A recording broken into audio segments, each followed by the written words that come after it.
Hopefully अभी आप मुझे देख पा रहे होगे, मैं पिछले 10 मिनट से खुद से ही बातें कर रही हूँ, क्लास स्टार्ट हुई नहीं थी और मुझे लगा हो गई है ना। मैं आप लोगों के कमेंट पढ़ रही थी और मैं जवाब दे रही थी। खैर कोई बात नहीं। आज की थियरी इंपॉर्टेंट है, पियाजेस कॉग्निटिव डेवलपमेंट यानी पियाजे का संज्ञानात्मक विकास का सिद्धांत।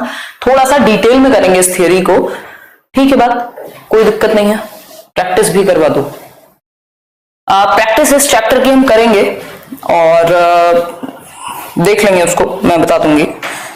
प्रैक्टिस हो सकता है वो शीट सबको ना मिले, सिर्फ पेडागोजी स्पेशल वालों को मिले। खैर चलिए स्टार्ट करते हैं, करें शुरुआत। दिल्ली मीटअप में नहीं आ पाई, कोई बात नहीं, चलिए स्टार्ट करते हैं फिर। चलिए, पियाजे का कॉग्निटिव डेवलपमेंट का सिद्धांत यानी संज्ञानात्मक विकास का सिद्धांत।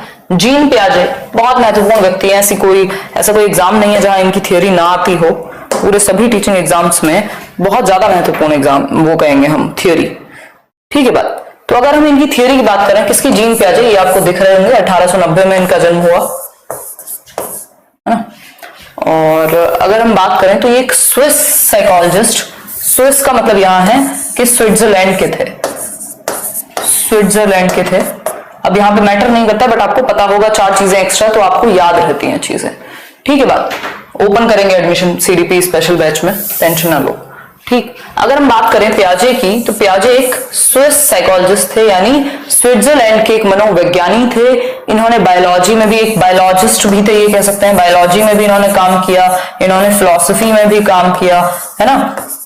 जेनेटिक एपिस्टेमोलॉजी यानी ज्ञान, जीव मीमांसा कहेंगे इसको। नॉलेज बनती कैसे है और उसमें जीन्स का महत्व, हेरिडिटी को इन्होंने महत्व दिया आपके संज्ञान के विकास में, ठीक है। हेरिडिटी को इन्होंने महत्व दिया आपके संज्ञान के विकास में, ठीक बात। एको है वॉइस में, एको भी ठीक कर लेंगे, ठीक है बात। देखो एक बार, अभी एको नहीं होगा, ये बात क्लियर है सभी को, बिल्कुल ठीक। चलिए अगर हम बात करें तो जीन पियाजे बात करते हैं किसकी, संज्ञानात्मक विकास की। संज्ञानात्मक विकास यानी कॉग्निटिव डेवलपमेंट। कॉग्निटिव डेवलपमेंट है क्या, कॉग्निटिव डेवलपमेंट समझते जाइएगा, बड़ी थियरी है, समय लगेगा इसको समझने में। कॉग्निटिव डेवलपमेंट का मतलब है संज्ञानात्मक विकास। संज्ञानात्मक विकास क्या है? संज्ञानात्मक विकास, संज्ञानात्मक विकास आपकी मानसिक क्षमताओं से संबंधित विकास है। मतलब आपका संज्ञान, आपका जो दिमाग है, वो आपका जो ज्ञान है उसका अर्जन कैसे होगा, उसको संगठित कैसे करोगे, आपकी जो मेमोरी है उसको धारण कैसे करोगे, उसको सोचोगे कैसे, यानी थिंकिंग आपकी, तर्क करना उस पर, मतलब जितनी भी चीजें दिमाग से होती हैं वो सब संज्ञानात्मक विकास का ही हिस्सा है, हम ये बात कह सकते हैं। इस बात को समझने में किसी को कोई दिक्कत नहीं है? बिल्कुल फौजिया, सब बढ़िया है भाई। संज्ञानात्मक विकास जो है एक ऐसा विकास है, हमने पढ़े थे 4 प्रकार के विकास, फिजिकल, कॉग्निटिव, सोशल और इमोशनल। अब फिजिकल डेवलपमेंट हमें पता है सबसे तेजी से होता है कहां, प्रीनेटल स्टेज में, जन्म से पहले, फिर उसके बाद भी तेजी से हो रहा है। पियाजे कहते हैं जो कॉग्निटिव डेवलपमेंट है, जो संज्ञान हमारे दिमाग का विकास है, वो हमारे जन्म के बाद से शुरू होगा, सेंसरी मोटर स्टेज से शुरू होगा और कह सकते हैं कि चलता रहेगा, ठीक है। अगर हम बात करें तो इन्होंने कहा है कि संज्ञान यानी बच्चा जो है वो डेवलप कैसे होगा। पहले संज्ञानात्मक विकास को क्लियर कर लेते हैं, कॉग्निटिव डेवलपमेंट को क्लियर कर लेते हैं।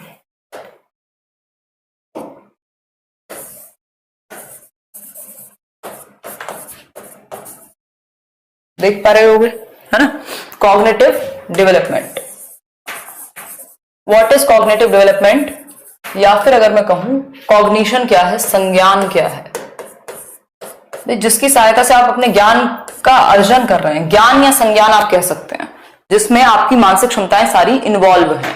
जैसे इसमें क्या आ जाएगा, सोचने की क्षमता यानी थिंकिंग, आपका जो चिंतन है वो कॉग्निशन से ही जुड़ा हुआ है। चिंतन की प्रक्रिया, दिमाग से तो सोच पा रहे हो ना, हाथ से थोड़ी सोच रहे हो, दिमाग से सोच रहे हो, ठीक है बात, थिंकिंग हो गई। फिर है आपका रीजनिंग, ये भी आप दिमाग से ही कर रहे हो, जो तर्क लगाना है, कोई रीजन देना है किसी को, है ना, इस थियरी को समझना है, ये सब दिमाग से ही तो करोगे, यानी तर्क की क्षमता भी आपकी यहीं आ गई।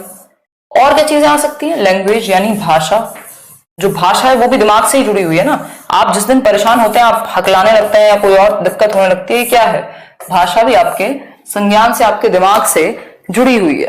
प्रॉब्लम सॉल्विंग एबिलिटीज यानी समस्या का समाधान करना, प्रॉब्लम सॉल्विंग यानी समस्या समाधान, ये भी क्या है? आपके दिमाग से जुड़ा हुआ है। कई बार ये क्वेश्चन आ जाते हैं कि संज्ञान क्या है?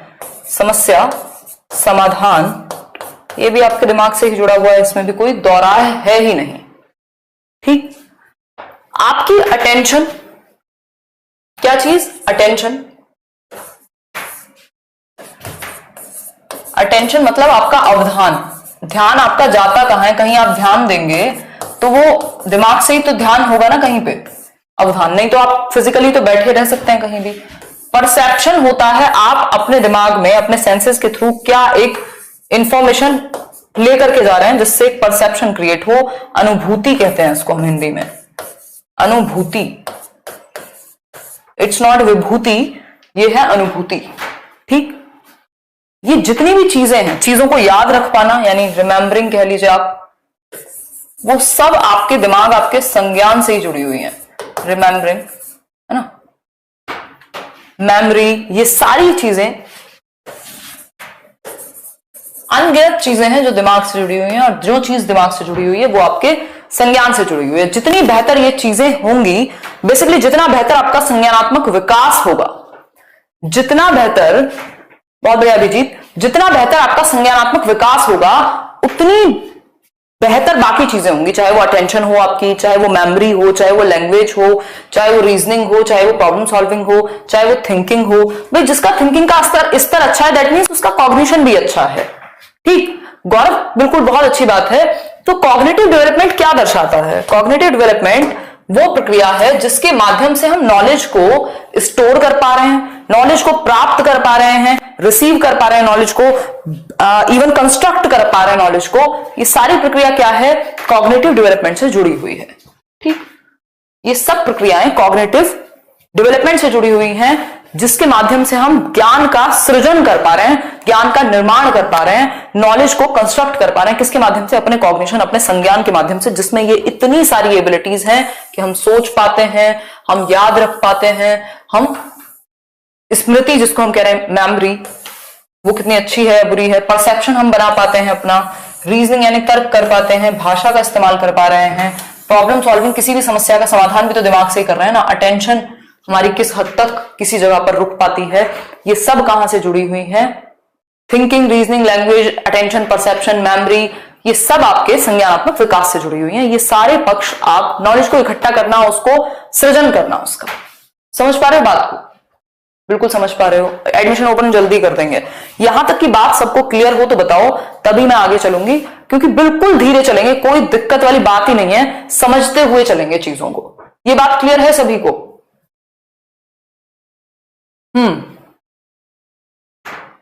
क्लियर है जी।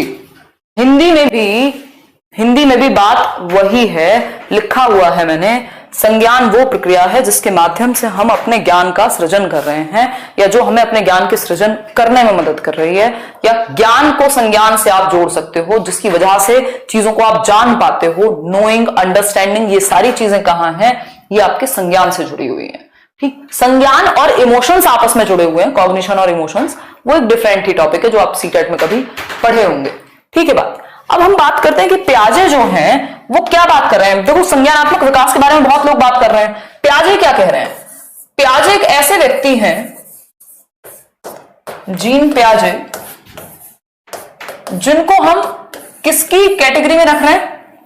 जिनको हम कंस्ट्रक्टिविस्ट कह रहे हैं। कंस्ट्रक्टिविस्ट यानी रचनावादी, ऐसा व्यक्ति जो ये कहे, इनसे पहले लोग मानते थे कि बच्चे को तो आप सिखाओगे, ये कहते हैं बच्चा अपने ज्ञान का सृजन स्वयं करता है। ठीक है मनप्रीत, ये कह रहे हैं बच्चा अपने ज्ञान का सृजन स्वयं करेगा, वो अपने नॉलेज को कंस्ट्रक्ट करने की क्षमता रखता है, अपनी जो दुनिया है उसकी समझ वो खुद बनाता है, वो लिटिल साइंटिस्ट है, नन्हा वैज्ञानिक है, बच्चा, ऐसा कौन कह रहे हैं? ऐसा जीन पियाजे कह रहे हैं। बच्चा लिटिल साइंटिस्ट है, बच्चा लिटिल साइंटिस्ट है। ठीक है बात, देखो एक बार, इस पर ज्यादा अच्छे से आपको समझ आता है। पियाजे कह रहे हैं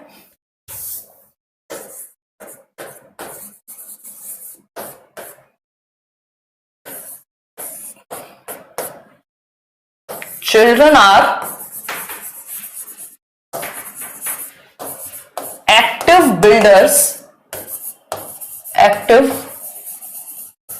builders of knowledge। ठीक है बात जी, बैकग्राउंड ब्लैक ही रख देंगे हमेशा। और बताओ, तो children are active builders of knowledge, यानी बच्चे, इसको हिंदी में लिखना चाहें तो ऐसे लिख सकते हैं, बच्चे ज्ञान के सक्रिय निर्माता हैं। क्या है? सक्रिय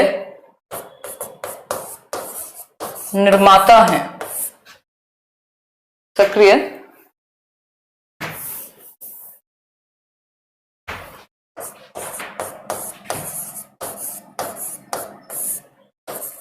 मतलब वो एक्टिवली दुनिया में एक्टिविटी करके अपने ज्ञान को कंस्ट्रक्ट कर सकते हैं, बिल्ड कर सकते हैं। अवधान का मतलब होता है आपकी अटेंशन किस चीज पे जाए। अगर आपका ध्यान ही यहां ना हो तो आपको समझ में नहीं आएंगी चीजें।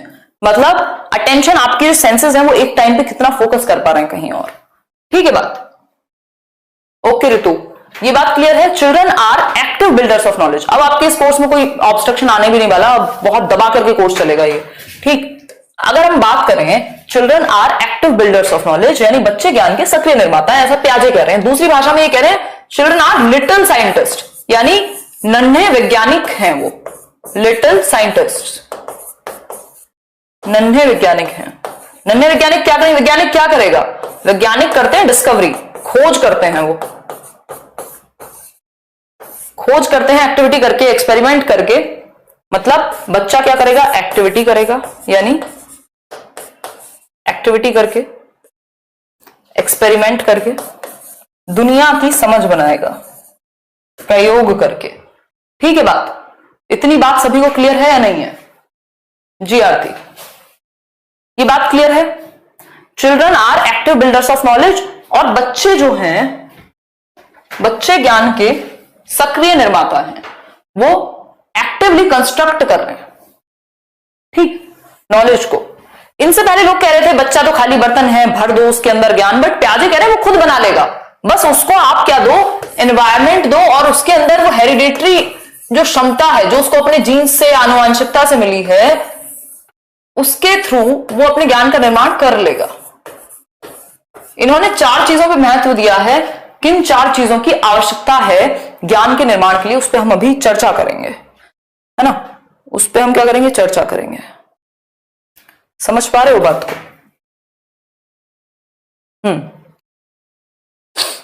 बढ़े आगे।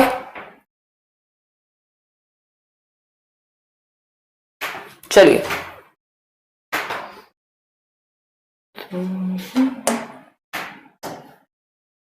ये बात हम सभी को क्लियर है। इस बात को समझने में कोई समस्या मुझे नहीं लगता आप में से किसी एक को भी होगी। समझ पा रहे हो? बिल्कुल शिवम। अगर हम बात करें, नोट्स मिल जाएंगे, नोट्स मिल जाएंगे। अगर हम बात करें, यार ये मार्कर की आवाज ना, ये माइक चेंज हो जाएगा कुछ दिन में, तब नहीं आएगी। अभी ये वाले माइक मार्कर की आवाज उठाता ही है, और वो सर वाला माइक मेरे सर में दर्द कर देता है, तो इसलिए मजबूरी में लगाना पड़ रहा है। ठीक, अगर हम बात करें, यूट्यूब पे आपका क्लास देखा, सही है, हाँ बस करेंगे सीमा उसको कंटिन्यू। अगर हम बात करें यहां, तो हम कह सकते हैं पियाजे क्या है? कंस्ट्रक्टिविस्ट हैं। कंस्ट्रक्टिविस्ट वो व्यक्ति जो ये माने कि ज्ञान का सृजन किया जा सकता है, ज्ञान की रचना की जा सकती है, नॉलेज को कंस्ट्रक्ट किया जा सकता है। ठीक है, ये बात हम याद रख लेंगे, कोई समस्या हमें इस बात को याद रखने में नहीं होनी चाहिए। ठीक है ये बात। पियाजे को और क्या कहेंगे? इनको रेडिकल कंस्ट्रक्टिविस्ट कह देते हैं। अगर आपको बिल्कुल प्रिसाइजली ये बात याद रखनी हो कि कंस्ट्रक्टिविज्म भी कई तरह का है, रचनावाद, जो इस बात में विश्वास करता है कि बच्चे ज्ञान का सृजन कर सकते हैं। तो इसमें रेडिकल का मतलब है ये बिल्कुल घोर संरचनावादी है कि बच्चा ही करेगा, समाज संस्कृति उनको उतना महत्व ना देके बच्चे को महत्व दिया है, इसका सिंपल मतलब ये है। इनको हम डेवलपमेंटल साइकोलॉजी का फादर भी कहते हैं। जीन पियाजे को क्या कह रहे हैं हम? डेवलपमेंटल साइकोलॉजी यानी विकासात्मक मनोविज्ञान। डेवलपमेंटल साइकोलॉजी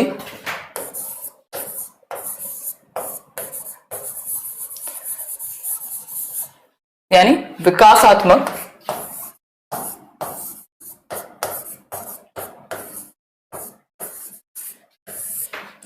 मनोविज्ञान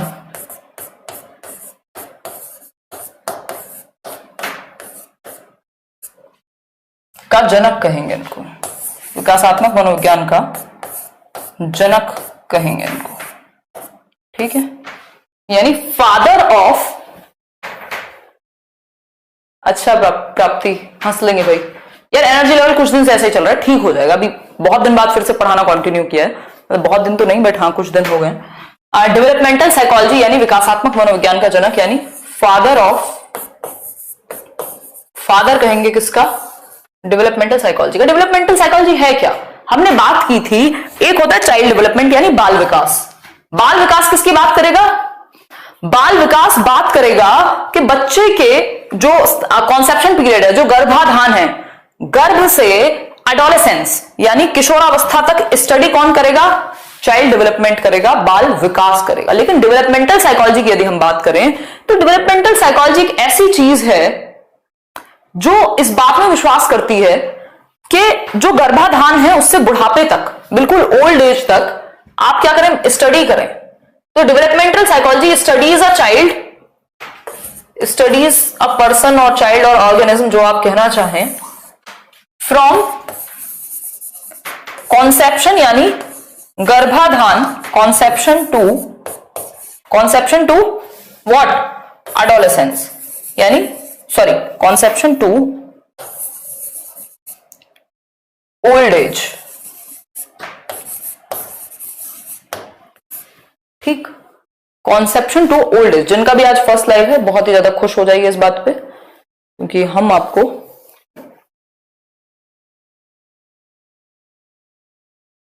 इस बात का कोई रिवॉर्ड नहीं देंगे कि आपका ये फर्स्ट लाइव है। साथ के साथ नोट्स बना सकते हो, थोड़ी सी बात कर लीजिएगा लास्ट में, बिल्कुल वंदना, साथ के साथ नोट्स बना सकते हो। मैंने अब स्टाइल थोड़ा सा चेंज कर दिया है क्योंकि बड़े बैचेस हैं तो थोड़ा स्लो ही चलेंगे इनमें, ताकि समझने में आपको आसानी हो, ठीक है बात?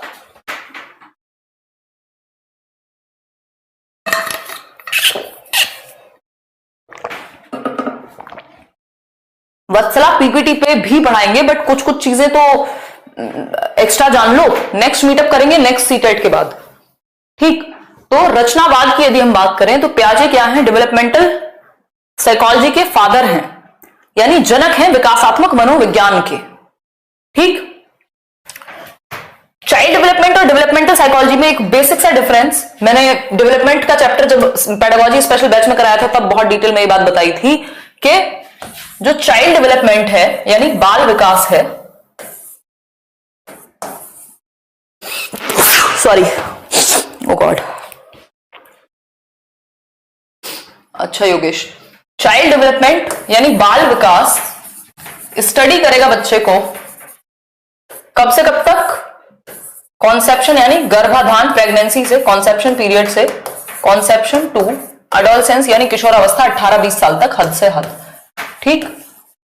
वहीं अगर हम बात करें डेवलपमेंटल साइकोलॉजी की, विकासात्मक मनोविज्ञान की, कुछ एग्जाम्स में पूछ लेता है, डेवलपमेंटल साइकोलॉजी की, तो हम ये कह सकते हैं विकासात्मक मनोविज्ञान कॉन्सेप्शन टू यानी गर्भधारण से कॉन्सेप्शन टू ओल्ड एज व्यक्ति का अध्ययन करेगा, ठीक। यानी गर्भ से प्रौढ़ावस्था तक और यहां गर्भ से किशोरावस्था तक, ठीक। ये बात समझ में कोई दिक्कत है? बिल्कुल क्लियर है। सीरियस ना रहा करो आप ज्यादा। नहीं, अब मैं बस सीरियसनेस त्यागने वाली हूं, एक आध दिन की और बात है। कोई सीरियसनेस नहीं, कोई सीरियसनेस नहीं। डेवलपमेंट तो जीवन पर्यंत चलता है, ये बात बिल्कुल सही है। डेवलपमेंट शुरू हो जाता है गर्भ से ही और मृत्यु तक चलेगा। उसमें अगर हम बात करें तो संज्ञानात्मक विकास की हम बात कर रहे थे, जो आपके जन्म से शुरू हुआ। विशाल कह रहे हैं समोसे एकदम गर्म और फ्रेश थे मीटअप वाले दिन, बहुत बढ़िया, अगली बार भी खिलाएंगे आपको। आगे बढ़े। अभी हमने 3-4 बातें समझी, अगर आप ये रिवाइज करना चाह रहे हैं तो ये देखो, पियाजे ने बच्चों को क्या कहा है? एक्टिव बिल्डर्स ऑफ नॉलेज कहा है। बच्चे ज्ञान के सक्रिय निर्माता हैं, वो लिटिल साइंटिस्ट हैं, नन्हे वैज्ञानिक है। एक्टिविटी करके और एक्सपेरिमेंट करके, यानी क्रिया करके और अनुभव लेकर और प्रयोग करके वो अपनी समझ बिल्ड करते हैं। इस बात में कोई भी हमें समस्या नहीं है समझने में, ठीक। दूसरी बात हमने ये समझी कि पियाजे एक रेडिकल कंस्ट्रक्टिविस्ट हैं, रचनावादी हैं एक, और डेवलपमेंटल साइकोलॉजी के जनक हैं, फादर हैं विकासात्मक मनोविज्ञान के।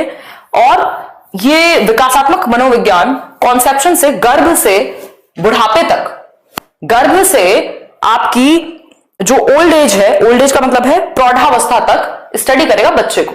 जी सूरज, ठीक है सूरज। अगर हम बात करें तो नेक्स्ट बात है चाइल्ड डेवलपमेंट में क्या अंतर है और डेवलपमेंटल साइकोलॉजी में क्या अंतर है, ठीक है चेतना। तो चाइल्ड डेवलपमेंट आपका कॉन्सेप्शन यानी गर्भ से किशोरावस्था तक, developmental psychology conception to old age तक। पीजे भी मारेंगे, टेंशन मत लो, सारी चीजें होंगी। आगे बढ़ते हैं। पियाजे एक और चीज कह रहे हैं कि जो बच्चे का थिंकिंग है ना, उस पर उन्होंने एक स्टेटमेंट दिया है बच्चे की सोच पे, जो बच्चे की थिंकिंग है। देखो ये कुछ चीजें आपको कई जगह किताबों में नहीं मिलती हैं, इसलिए मैं ये एक्स्ट्रा में पीपीटी से अलग बता रही हूं जो जरूरी है, ठीक। थिंकिंग यानी इनकी बच्चे की सोच पे वो क्या कह रहे हैं? उन्होंने कहा बच्चे की जो सोच है, मान लो ये है बच्चा, आप में से कोई एक, ठीक, आप तो खैर बच्चे नहीं है, बड़े हैं, मजाक की बात है। ये बच्चा है, इसकी जो थिंकिंग है, ये बच्चा है और ये एक बड़ा व्यक्ति है, ठीक। अब ये जो बच्चे की सोच है ना, बच्चा भी मान लो 50 थॉट आ रहे हैं, 50 थॉट्स हैं, ये बहुत ही एक एग्जांपल है। 50 विचार हैं छोटे बच्चे के दिमाग में, बड़े व्यक्ति के दिमाग में, अब तो इतने ही होंगे। मतलब बच्चा बराबर ही सोचता है, जो थिंकिंग है वो डिफरेंट नहीं है। मतलब जो अमाउंट है, जो सोचने की मात्रा है बड़े और छोटे व्यक्ति के बीच, वो मात्रा सेम है। मात्रा क्या है? सेम है, बट जो काइंड है, जो प्रकार है, जिन बातों पे वो सोचेगा वो सेम नहीं है। क्योंकि छोटे बच्चे के लिए हो सकता है उसके दोस्त से लड़ाई हो गई हो, ये समस्या हो। एक उसके पापा के लिए हो सकता है कि उनकी नौकरी चली गई हो और उनको ये समस्या हो कि इसको कल खिलाऊंगा क्या, है ना। तो अमाउंट तो सेम है, बच्चा भी बराबर का दिमाग चला रहा है, वो भी सोचने में लगा हुआ है, उसको भी उतने ही नंबर ऑफ थॉट्स आते हैं, लेकिन जो प्रकार है, जो क्वालिटी है, जो काइंड है थॉट का, वो अलग है। ऐसा पियाजे मान करके चल रहे हैं। समझ पा रहे हो बात को या नहीं? ठीक है बात। लेट्स लर्न की टी शर्ट का बता देंगे जब मिलेगी, अगली बार मीटअप में शायद रखवा देंगे, कुछ ना कुछ करेंगे, क्योंकि वो बांटी तो जा नहीं सकती है, मतलब सबको नहीं दी जा सकती, थोड़ी सी कॉस्टली पड़ती है। अमाउंट यानी मात्रा, मात्रा को दूसरे शब्दों में हम क्वांटिटी कह सकते हैं, क्वांटिटी कह सकते हैं, और काइंड को हम क्वालिटी कह सकते हैं। यानी थॉट का जो प्रकार है ना, बच्चे की सोच जो है वो अलग है, मात्रा बराबर है, ठीक है। मात्रा क्या है? बराबर है। नहीं प्रगति, ठीक है सब ठीक। तो ये बात आपको याद रखनी है कि बच्चे और बड़े सोचते बराबर ही हैं, अमाउंट में कोई दिक्कत नहीं है, मात्रा में दिक्कत नहीं है। दिक्कत कहां है या डिफरेंस कहां है? Difference is in kind, not in amount.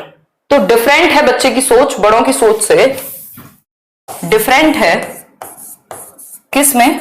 Different in kind rather in amount, या not in amount. Amount same है, बच्चे का भी दिमाग चलता ही रहता है जब तक वो उठता है और जब तक वो सोएगा, बस उसका सोच का जो तरीका है, जो चीजों पे वो सोचता है वो अलग है, ठीक है बात। ये बात क्लियर है या नहीं है? होपफुली ये बात क्लियर होगी, सभी को क्लियर है ये बात? बताओ एक बार। बिल्कुल क्लियर है। तो हम कह सकते हैं कि जो थॉट्स हैं वो अमाउंट में नहीं, काइंड में अलग हैं, ठीक है बात। आगे बढ़ जाएंगे, बात समझ ली अब हमने, कोई दिक्कत हमें नहीं होनी चाहिए इस बेसिक सी बात को समझने में। अब प्याजे के पास चलते हैं वापस से। क्या कह रहे हैं आखिर प्याजे? आखिर प्याजे कह क्या रहे हैं? ये सारी बातें हमने कर ली। अरे अरे अरे, तुम्हारा साथ। प्याजे ने 4 स्टेजेस दी हैं और 4 तत्वों को महत्ता दी है कॉग्निटिव डेवलपमेंट के लिए। देख लेते हैं। प्याजे's theory tells us that the child is born with a mental cognitive structure, यानी मानसिक और संज्ञानात्मक संरचना के साथ वो जन्म लेता है, which develops and attains maximum growth। ये जो उसकी मानसिक संरचना है, ये सबसे ज्यादा ग्रोथ या सबसे ज्यादा अधिकतम विकास को प्राप्त कर लेती है कब तक की एज में? 14 से 15 की एज में, यानी एडोलेसेंस, किशोरावस्था तक मैक्सिमम डेवलपमेंट आपके ब्रेन का, आपके संज्ञान का हो जाएगा, ऐसा प्याजे कह रहे हैं। होता जीवन भर रहेगा बट मैक्सिमम डेवलपमेंट इस एज में हो जाएगा। ठीक है बात सुमित, हैप्पी बर्थडे भाई। ठीक, तो हम कह सकते हैं प्याजे की जो थियोरी है वो हमें ये बताती है कि बच्चे कुछ कॉग्निटिव स्ट्रक्चर या मेंटल स्ट्रक्चर लेके पैदा होते हैं। मतलब प्याजे का सिद्धांत हमें यह बताता है कि एक बच्चा एक मानसिक संज्ञानात्मक संरचना के साथ पैदा होता है। इसी को स्कीमा कहते हैं, इसी को स्कीमा कहते हैं। अभी इस पे चर्चा करेंगे। इसी को क्या कहते हैं? स्कीमा कहते हैं।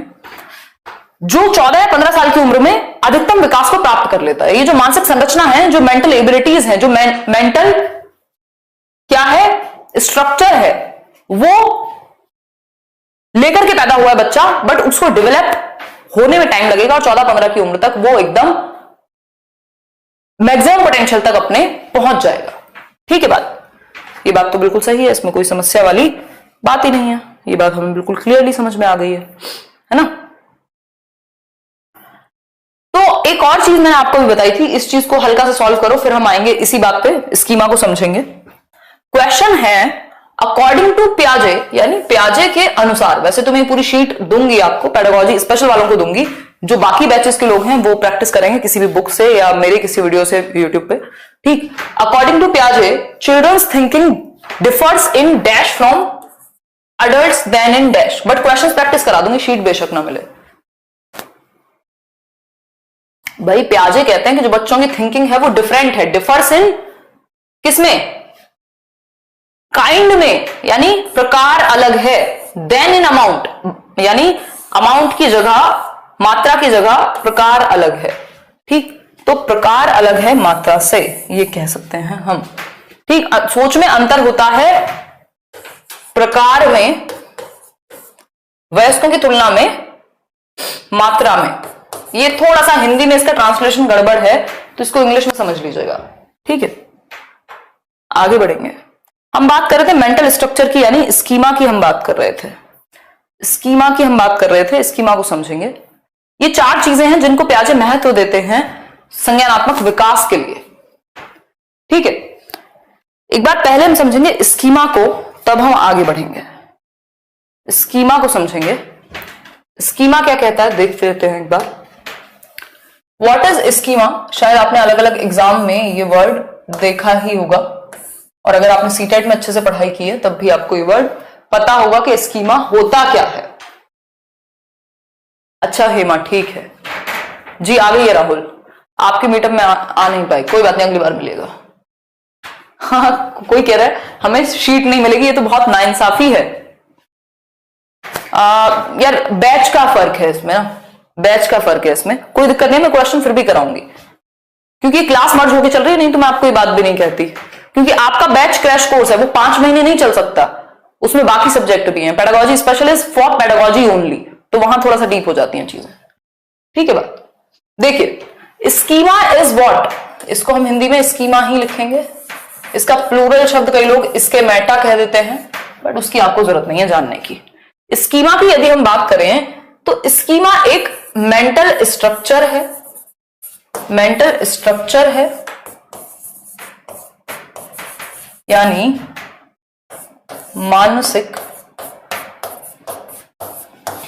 संरचना है। ठीक, मेंटल स्ट्रक्चर है। पॉकेट पैकेट्स ऑफ इंफॉर्मेशन भी कह सकते हैं हम इसको, पैकेट्स ऑफ इंफॉर्मेशन, यानी सूचना के छोटे छोटे पैकेट्स हैं, टुकड़े हैं जो ऑर्गेनाइज्ड हैं, एक ऑर्गेनाइज्ड होल है इंफॉर्मेशन को लेकर के, organised structure of knowledge, organised structure of knowledge, यानी ज्ञान का संगठित रूप है। ये लिख सकते हैं ज्ञान का संगठित रूप है। ठीक है बात, ये कोई दिक्कत परेशानी नहीं है। ठीक, अरे बहुत बढ़िया अंशु।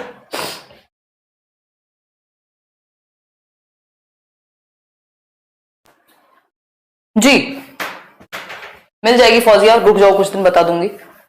स्कीमा क्या है? एक मेंटल स्ट्रक्चर है। मान लो ये आपका ब्रेन है, ठीक, इसमें कुछ स्ट्रक्चर्स बने हुए हैं, कुछ पॉकेट्स ऑफ इंफॉर्मेशन बनी हुई हैं जिसकी वजह से आप चीजें समझ पाते हैं, आपने स्टोर की हुई है, स्टोर्ड इंफॉर्मेशन है आपके पास जो एक ऑर्गेनाइज्ड फॉर्म में रहती है।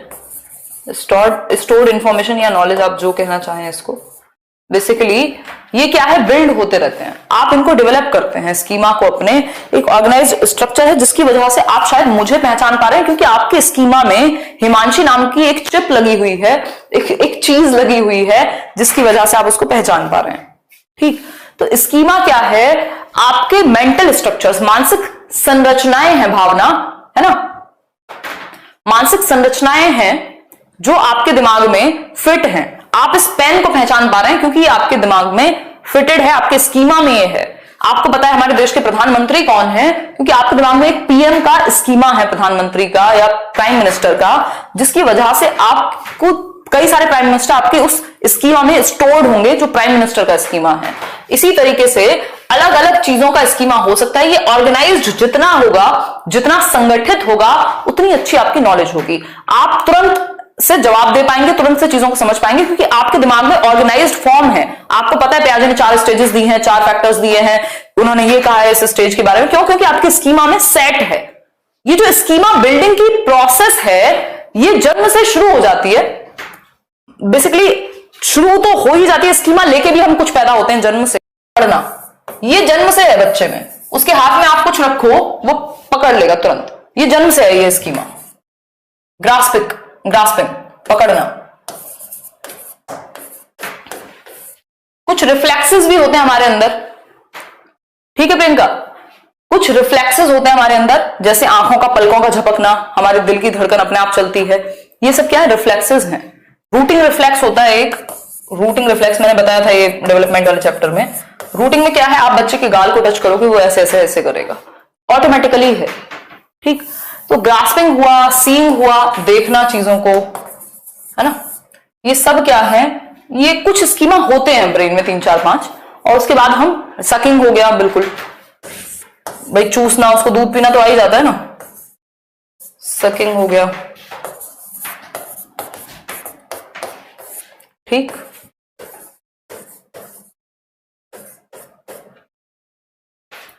ठीक है बात। हाँ, सुनना हो गया। बेसिकली हमारे सेंसेस तो काम कर ही रहे होते हैं, ये बात बिल्कुल क्लियर है। स्माइल करना, बहुत बढ़िया। अगर हम बात करें तो ये हमारी जो संज्ञानात्मक विकास है, जो हमारा स्कीमा है, वो डेवलप कैसे होता है? वो 2 तरह से डेवलप होगा। बहुत बढ़िया रहेंद्र। ठीक, स्कीमा सिर्फ मेमोरी नहीं है, उसमें आपकी अंडरस्टैंडिंग, आपका ऑर्गेनाइज पूरी समझ लगी हुई है। समझ पा रहे हो बात को? तो हम ये कह सकते हैं कि स्कीमा बिल्डिंग होती कैसे है, स्कीमा बनता कैसे है, या इससे जुड़ी हुई प्रक्रियाएं क्या है। इसमें 2 चीजें हैं। एक है अडेप्टेशन, बेसिकली स्कीमा में नहीं, इक्विलिब्रेशन में होती हैं। आएंगे इस पे भी, पहले मैं आपको 4 फैक्टर्स बताऊंगी ताकि आपके अंदर कंफ्यूजन नाम की चीज क्रिएट ना हो। ठीक, पियाजे ने इन 4 एलिमेंट्स को, ये 4 एलिमेंट्स हैं जो अपनी थियरी में बताए। बहुत कम लोग इनके बारे में बात करते हैं, बट रेयर केस में क्वेश्चन आता है और फिर लोग कंफ्यूज होते हैं। ये स्टेजेस से अलग हैं, ये तत्व हैं, ये स्टेजेस नहीं है पियाजे की। पियाजे की 4 स्टेजेस अलग हैं जिन पे हम बात अभी कर रहे होंगे। ठीक, नहीं स्लो चल रही हूं आज तो मैं। प्याजे की ये 4 स्टेजेस हैं, बिल्कुल आपने निमोनिक सही बनाया है। MESE ये 4 एलिमेंट्स को याद रखने के लिए, ये तत्व को याद रखने, ये फैक्टर्स हैं जो हमारे संज्ञानात्मक विकास में बहुत बड़ा रोल प्ले करते हैं। ये प्याजे के अकॉर्डिंग जो बच्चे की समझ है वो इन फैक्टर्स पे निर्भर करती है। पहला फैक्टर क्या है? मैचुरेशन यानी परिपक्वता। परिपक्वता यानी मैचुरेशन। क्या है परिपक्वता? इसको आप जेनेटिक एपिस्टेमोलॉजी या हेरिडिटी से जोड़ सकते हो, क्योंकि प्याजे कहते हैं हेरिडिटी इंपॉर्टेंट है सीखने के लिए, आनुवंशिकता महत्वपूर्ण है। आपको जो हेरिडिटी से कैरेक्टरिस्टिक मिले हैं, अगर एक बच्चा जिसकी समझ जो कि उसकी एज के अकॉर्डिंग भी डेवलप होगी, अगर आप उसको 2 साल से पहले, मतलब एक 5वीं क्लास का बच्चा है और आप उसको प्याजे समझाने पे लगे हैं, तो दिक्कत हो सकती है, क्योंकि वो अभी उस चीज को समझने के लिए मैच्योर नहीं है। ठीक है कौशुम, एकदम सब कुछ बढ़िया है कौशुम, सब कुछ बढ़िया है ना। तो मैचुरेशन क्या है? मैचुरेशन एक ऐसी स्थिति है जो हमारी हेरिडिटी से जुड़ी हुई है। प्याजे कह रहे हैं स्टेज के अकॉर्डिंग पढ़ाओ बच्चे को, क्योंकि जब 5वीं क्लास के बच्चे को 5वीं क्लास के अकॉर्डिंग ही तो सिलेबस बनाया है। क्यों बनाया है? क्योंकि वो उसका दिमाग अभी उसी चीज के लिए मैच्योर है, तो उसकी स्टेज के अकॉर्डिंग, उसकी मैच्योरिटी, उसकी परिपक्वता के अकॉर्डिंग समझाओ। एक्सपीरियंस है अनुभव। अनुभव क्या है भाई? बच्चे को एक्टिविटी करने दो, अनुभव लेने दो। इनके अलग अलग नाम भी हैं, ठीक। एक्टिविटी करने दो, पहली चीज मैच्योरिटी, देन एक्सपीरियंस या एक्टिविटी। बच्चे का एक्टिविटी करना जरूरी है, तभी संज्ञानात्मक विकास यानी कॉग्निटिव डेवलपमेंट होगा।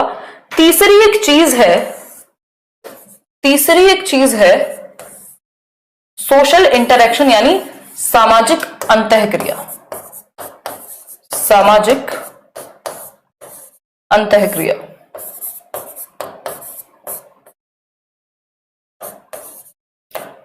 देखो कई लोग ये मानते हैं कि वाइगॉस्की ने तो इंपॉर्टेंस दी है, बट प्याजे ने इंपॉर्टेंस नहीं दी सोसाइटी को।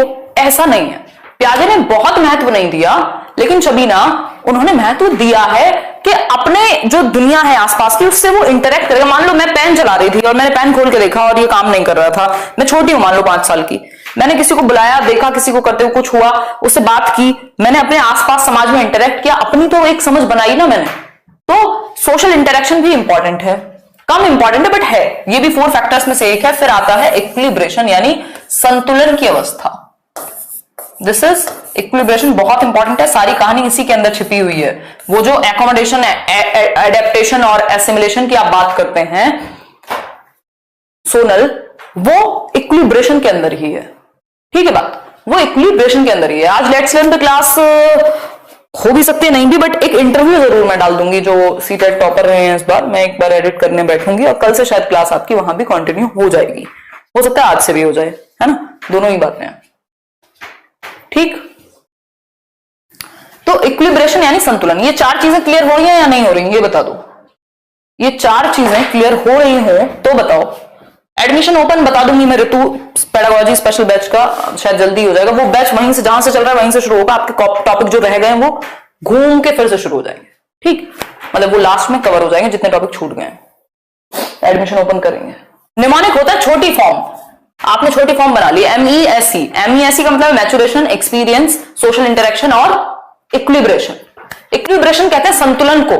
संतुलन क्या है? जो आपके दिमाग में है और जो बाहर दुनिया में है, जब वो बैलेंस में आ जाते हैं ना, इसी को इक्विलिब्रेशन कह रहे हैं। आप एडजस्ट कर पा रहे हैं दुनिया में, फिर संतुलन में है आपका दिमाग और आपकी बाहर की रियलिटी। एक होती है इंटरनल रियलिटी या परसीव्ड रियलिटी जो हमारे दिमाग में होती है, ठीक, और बहुत बढ़िया शिवम, एक होती है बाहरी दुनिया की रियलिटी यानी आउटर वर्ल्ड की रियलिटी। जब वो दोनों बैलेंस में होती है, इसी को हम इक्विलिब्रेशन कहते हैं। ठीक है बात, ये चारों बातें समझ में आ गई या नहीं आई? देखो अब समझते हैं। इक्विलिब्रेशन के अंदर कुछ वर्ड्स हैं, कुछ चीजें हैं, कुछ सब टॉपिक्स हैं, उनको समझते हैं। इक्विलिब्रेशन की बात करते हैं। इक्विलिब्रेशन क्या कहता है उसको समझेंगे। ये PDF आपको मिल जाएगी। प्याजे ने थोड़ा सा ना, ये जो स्पीच है उसको इन्होंने थोड़ा सा कम महत्व दिया, लैंग्वेज को। ये दोनों क्वेश्चन भी मैं आपको कराऊंगी। उससे पहले हम बात करेंगे इक्विलिब्रेशन की। उससे पहले हम बात करेंगे किसकी, इक्विलिब्रेशन की। इक्विलिब्रेशन की यदि हम बात करें, इक्विलिब्रेशन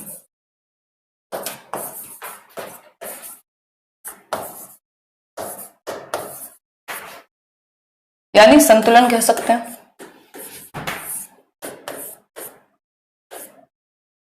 ठीक है ये बात? क्या हुआ वैसा, क्या कह रहे हो भाई?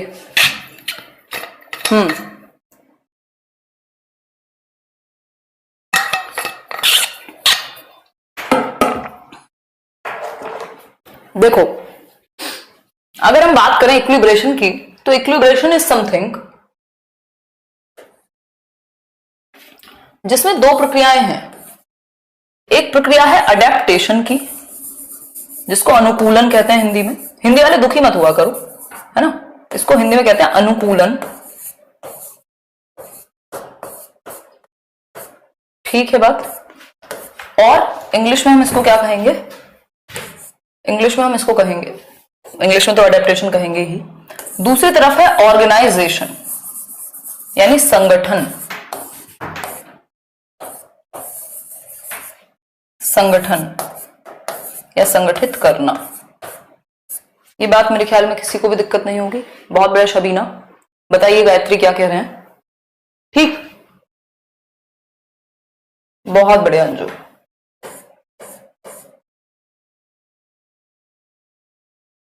देखिए, अगर हम बात करें तो अडेप्टेशन एक ऐसी प्रक्रिया है जिसके थ्रू हम दुनिया में अडेप्ट कर रहे हैं। भाई इंटेलिजेंस पे भी ब्याजो ने काम किया विनय के साथ। बेसिकली जो अडेप्टेशन है वो ये दिखाता है कि हम दुनिया में अडेप्ट करने के लायक हैं अलग अलग सिचुएशन में या नहीं, कितना हम अडेप्ट कर सकते हैं। कर देंगे अनुज आज और कल में। ठीक है शबीना। अडेप्टेशन में दो प्रक्रियाएं हैं कि आप अडेप्ट दुनिया में करेंगे कैसे। इन दोनों, ये जो अडेप्टेशन की प्रक्रिया है ना, इसी से आपका स्कीमा अपडेट होता है। वो जो स्कीमा है, जो मेंटल स्ट्रक्चर है, जो मानसिक संरचना है, वो अपडेट कैसे होगा? इस अडेप्टेशन से होगा, क्योंकि इसमें दो प्रक्रियाएं हैं। एक है एसिमिलेशन, एक है एसिमिलेशन यानी आत्मसातीकरण। एसिमिलेशन, आत्मसात करना। और दूसरा है एकोमोडेशन। एकोमोडेशन यानी समायोजन। इन दोनों में इतने कंफ्यूज होते हैं लोग, जबकि ये इतना आसान है और समझाने वाले भी कई बार कंफ्यूज कर देते हैं। ठीक, समायोजन, ये बात क्लियर है सभी को, कोई दिक्कत नहीं है। एसिमिलेशन और एकोमोडेशन के थ्रू हमारा स्कीमा अपडेट होता है। जो हमारा मेंटल स्ट्रक्चर है वो अपडेट भी तो होना जरूरी है। स्कीमा अपडेट होता है किसके थ्रू? एसिमिलेशन और एकोमोडेशन के थ्रू, आत्मसातीकरण और समायोजन के थ्रू, जो किसका हिस्सा है? अनुकूलन का हिस्सा है, अडेप्टेशन की प्रक्रिया है। ठीक, दूसरा एक पक्ष है ऑर्गेनाइजेशन। इसको कोई बहुत ज्यादा महत्व देता नहीं है। भाई आपने एसिमिलेट किया, एकोमोडेट किया, बस आपने फिर पैकेट्स ऑफ इंफॉर्मेशन बना लिया, ऑर्गेनाइज कर लिया, वर्गीकृत कर लिया कि आपको पता है ये अंडा है तो ये आपके दिमाग में है, ये रिलेशनशिप है ये आपके दिमाग में है, 4 सब्जेक्ट है उनको ऑर्गेनाइज कर लिया। तो इसके बारे में कोई अलग से पूछता नहीं है। इसका सिंपल मतलब यही है कि आपने वर्गीकरण कर लिया, आपने अलग अलग कैटेगरी में कैटेगराइज कर लिया, आपके स्कीमा में जो भी इंफॉर्मेशन थी उसको टुकड़ों में सजा के रख लिया, समझ पाए जिससे आप। ठीक है बात?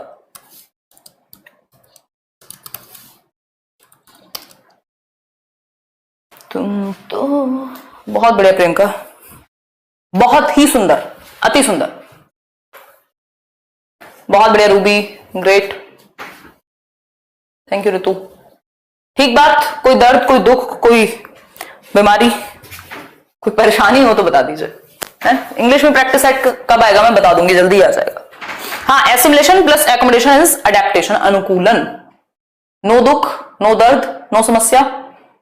हाँ, चलिए आगे बढ़ते हैं। अब हम बात करेंगे किसकी? अनुकूलन यानी एडेप्टेशन के अंदर एसिमिलेशन और एकोमोडेशन की प्रक्रिया है, इस पे हम चर्चा करेंगे। एसिमिलेशन क्या है पहले ये समझते हैं। एसिमिलेशन यानी आत्मसात करना। एसिमिलेशन, आत्मसात करना या आत्मसातीकरण। ऑर्गेनाइजेशन सिंपल है, आपने 4 सब्जेक्ट पढ़े ये सीडीपी है, इसके टॉपिक्स एक जगह पे आपने दिमाग में रख लिए, इंटेलिजेंस से रिलेटेड सारी थ्योरीज एक जगह पे, डेवलपमेंट से रिलेटेड सारी थ्योरीज एक जगह पे, पर्सनैलिटी से रिलेटेड सारी थ्योरीज एक जगह पे। ये ठीक है। मनदीप कह रहे हैं ना अकेडमी क्यों छोड़ दिया यार, यहां नहीं, यहां पढ़ाने की इच्छा थी, मतलब क्या कहें उसको, कुछ चीजें थी जो मुझे मतलब लगा कि ठीक है अगर चूज ही करना है तो फिर यहां सुकून से रहेंगे। ठीक, अरे बिल्कुल दिखेगी श्रेया। एसिमिलेशन की यदि हम बात करें तो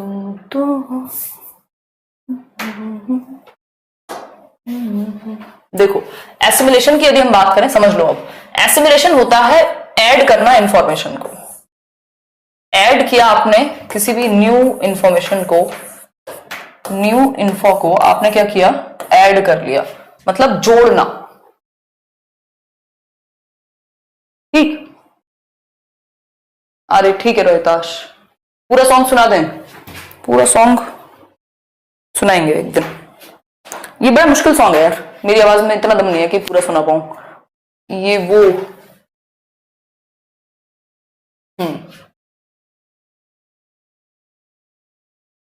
बताएंगे आस्था, लास्ट में बताएंगे, पहले ही टॉपिक समझ लो फिर बताएंगे कौन सा गाना है।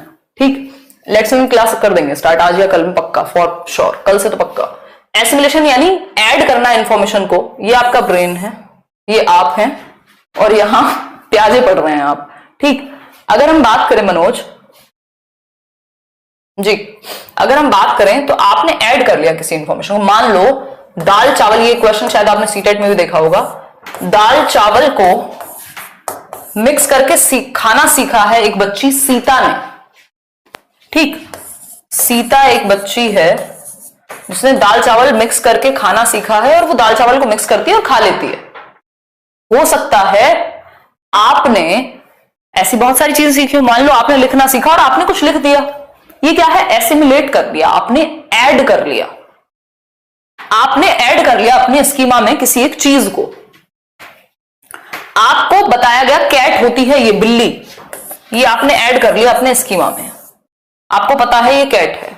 आप 2 और 2 4 होते हैं, 2 + 2 4 करना सीख गए, मतलब आपने अपने स्कीमा में एडिशन का कॉन्सेप्ट ऐड कर लिया, एडिशन जोड़ना आ गया अब आपको। ठीक, दिस इज सिंपल एसिमिलेशन। जब भी बात आए, आपने अपने एग्जिस्टिंग स्कीमा में, जो पहले से बना हुआ स्कीमा है, उसमें कुछ जोड़ा है। एग्जिस्टिंग स्कीम्स में या स्कीमा में, एग्जिस्टिंग स्कीमा में जब आप कुछ ऐड करते हैं तो वो एसिमिलेशन कहलाता है। कोई भी नई इंफॉर्मेशन हो या फिर जो भी एक पहले से प्रीवियस स्कीमा है आपका, आपके दिमाग में जो पहले से है, पहले से होना जरूरी है। ये कैट आपके दिमाग में है, एक और कैट देखी तो आपने ऐड कर लिया। ठीक, तो पुरानी जो नॉलेज है उसमें कुछ नया ऐड करना क्या कहलाएगा, एसिमिलेशन कहलाएगा। प्रीवियस नॉलेज में, एग्जिस्टिंग नॉलेज में, प्रीवियस नॉलेज में, प्रीवियस नॉलेज में कुछ भी ऐड करना, कुछ नया ऐड करना या ऐड करना क्या कहलाएगा, एसिमिलेशन कहलाएगा।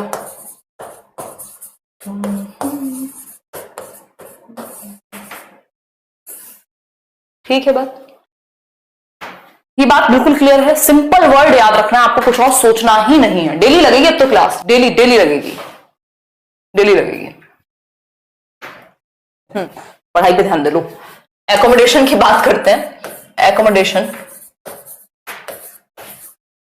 एकोमोडेशन यानी सामंजस्य या समायोजन, समायोजन। ठीक,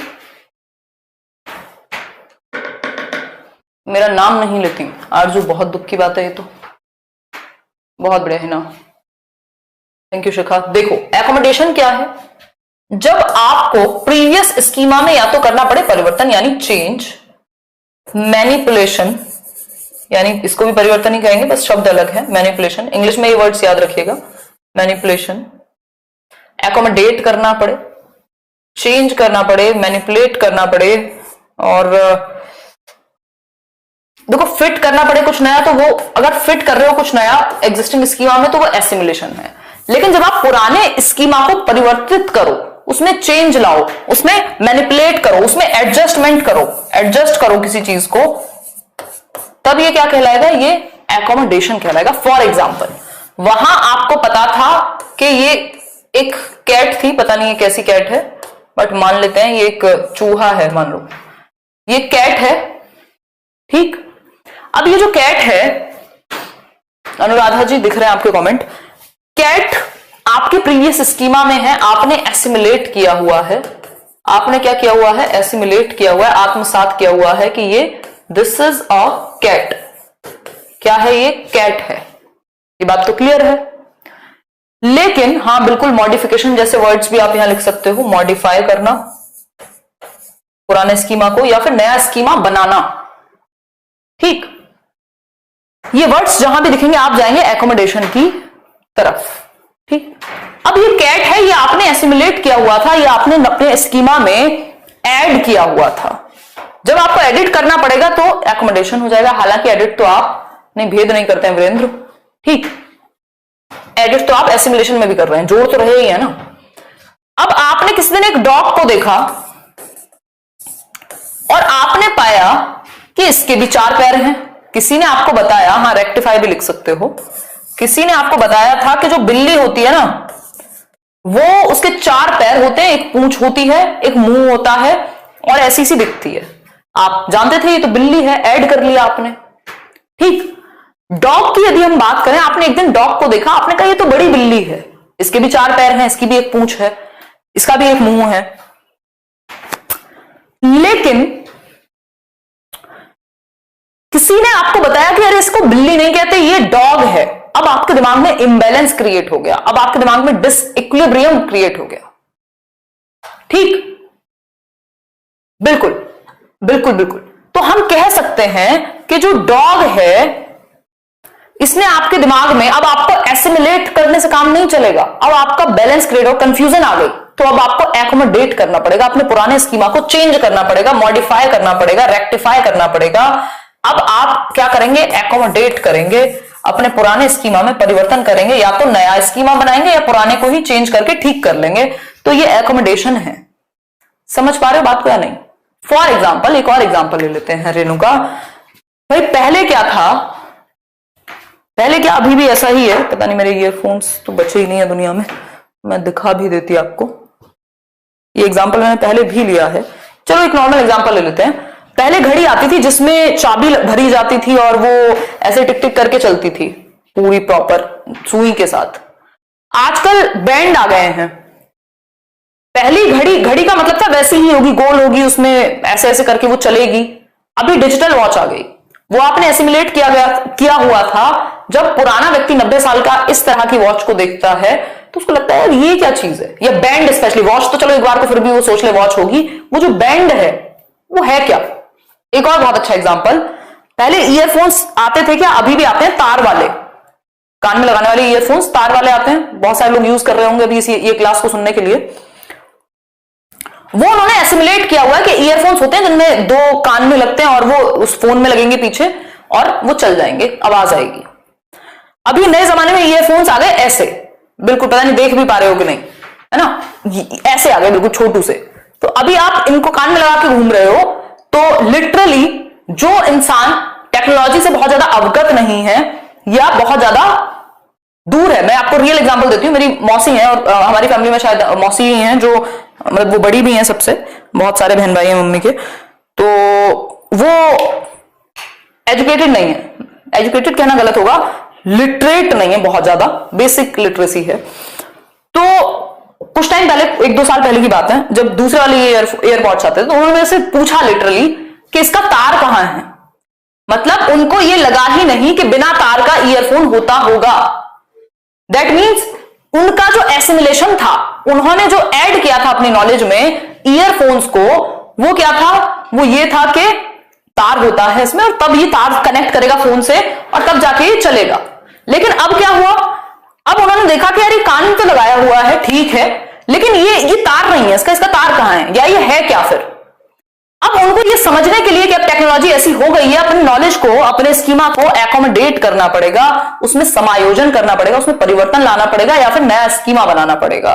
ठीक, तो इसी को हम एसिमिलेशन मतलब है जब आपने ऐड कर लिया कि ये ईयरफोन्स होते हैं, इसके तार हैं, जब आपको परिवर्तन करना पड़े कि ऐसे भी ईयरफोन्स हो सकते हैं, तो क्या होगा? एकोमोडेशन कहलाएगा। होपफुली मैं आपको ये समझा पा रही होंगी। बताओ एक बार यहां तक कोई समस्या हो तो।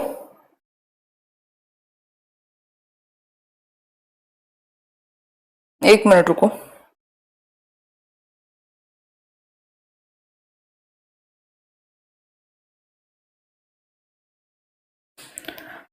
ये बात क्लियर है या नहीं? एक मिनट, मैं आपके कमेंट्स नहीं देख पा रही हूं।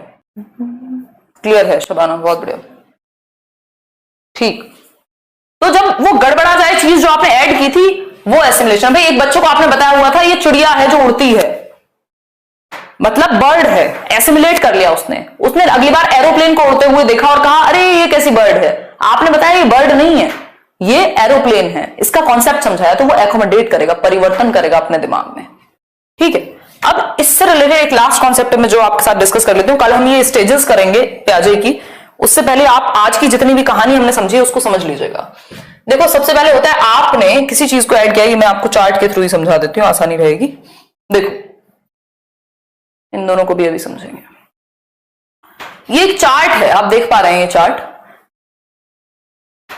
यहां पे लिखा हुआ है एसिमिलेशन यानी आत्मसात करना, आत्मसात करना, और ये लिखा हुआ है आपका एकोमोडेशन यानी समायोजन।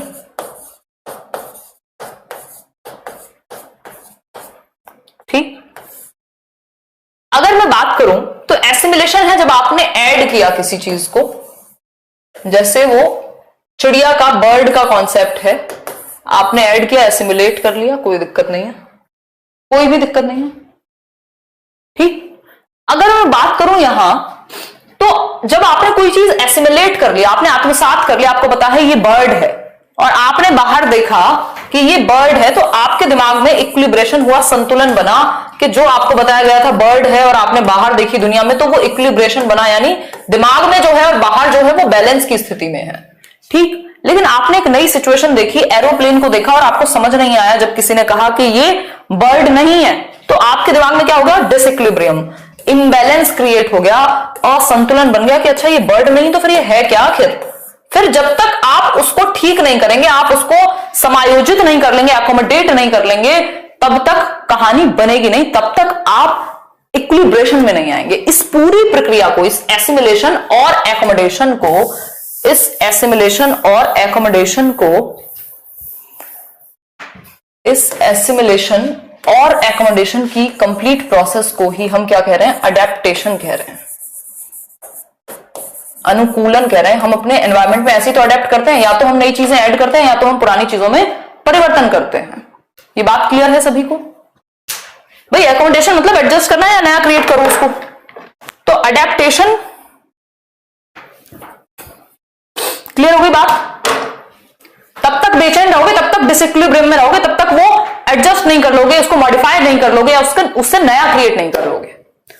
चलिए आज के लिए इतना ही रखते हैं, क्योंकि ये थ्योरी फिर भारी पड़ जाएगी आप पे अगर एक ही दिन में हमने कर ली तो, क्योंकि मैं एक्स्ट्रा चीजें से रिलेटेड काफी बताती हूं, क्योंकि पेपर में अलग अलग तरीके से पूछ लेता है।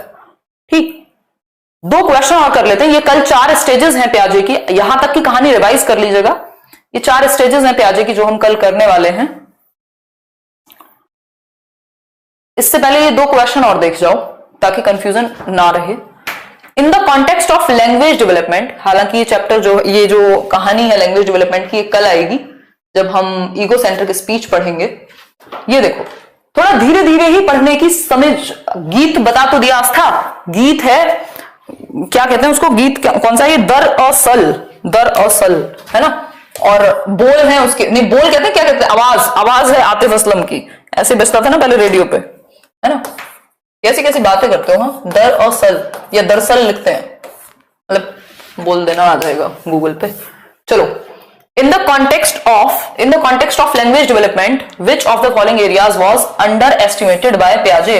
प्याजे ने किस एरिया को भाषा विकास में महत्व नहीं दिया? तो हम कहेंगे ईगोसेंट्रिक स्पीच को। सोशल इंटरेक्शन तो वो 4 पॉइंट्स में था ना, ये एक्टिविटी भी थी, हेरिडिटी भी था, सोशल इंटरेक्शन भी था और इक्विलिब्रेशन भी था, लेकिन ईगोसेंट्रिक स्पीच नहीं था जो हमने आज पढ़ा है। आगे बढ़ते हैं। According to Piaget's theory, which one out of the following will not influence one's cognitive development? बताइए एक बार भाई, पियाजे की थ्योरी के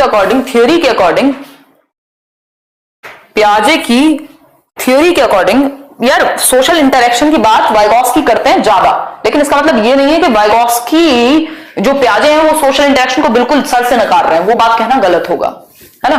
अकॉर्डिंग टू पियाजे theory, which one out of the following will not influence, आपके संज्ञानात्मक विकास को कौन सी चीज इन्फ्लुएंस नहीं करेगी, बताइए। सोशल एक्सपीरियंसेस, मैच्योरेशन या एक्टिविटी, बताइए। हमने पढ़ा था लैंग्वेज का वहां ऑप्शन ही नहीं था, ठीक, लैंग्वेज थी ही नहीं उन 4 फैक्टर्स में, वो एलिमेंट्स में सोशल एक्सपीरियंस भी था, बिल्कुल ठीक है। मैच्योरेशन या हेरिडिटी लिखा होता तब भी ठीक है, जीन्स लिखा होता तब भी ठीक है, एक्टिविटी भी था और इक्विलिब्रेशन, ये 4 चीजें थी, इनके अलावा लैंग्वेज वहां फैक्टर में नहीं थी। लैंग्वेज को बहुत ज्यादा इंपॉर्टेंस नहीं दी उन्होंने कॉग्निटिव डेवलपमेंट में, किसने, पियाजे ने, ठीक है बात। ये बात आपको क्लियर हो गई होगी मेरे ख्याल में। अच्छा, पियाजे एक और बात करते हैं, वो स्टेजेस की बात करते हैं, तो स्टेजेस की थ्योरी है, थ्योरी ऑफ स्टेजेस भी कह देते हैं इसको। तो पियाजे कहते हैं डिसकंटिन्यूअस है डेवलपमेंट, यानी कॉन्टिन्यूटी में नहीं हो रहा, अलग अलग स्टेज में हो रहा है, ठीक। तो ये स्टेजेस की बात करते हैं, तो कॉन्टिन्यूअस नहीं कहेंगे डेवलपमेंट को, ये स्टेजेस में मानेंगे, डिसकंटिन्यूअस मानेंगे, ये भी आप समझ लीजिएगा। SPCF पे बात कल करने वाले हैं हम। आज के लिए इतना ही, आप सभी जुड़े, हमें बहुत अच्छा लगा और कल हम फिर से मिलेंगे।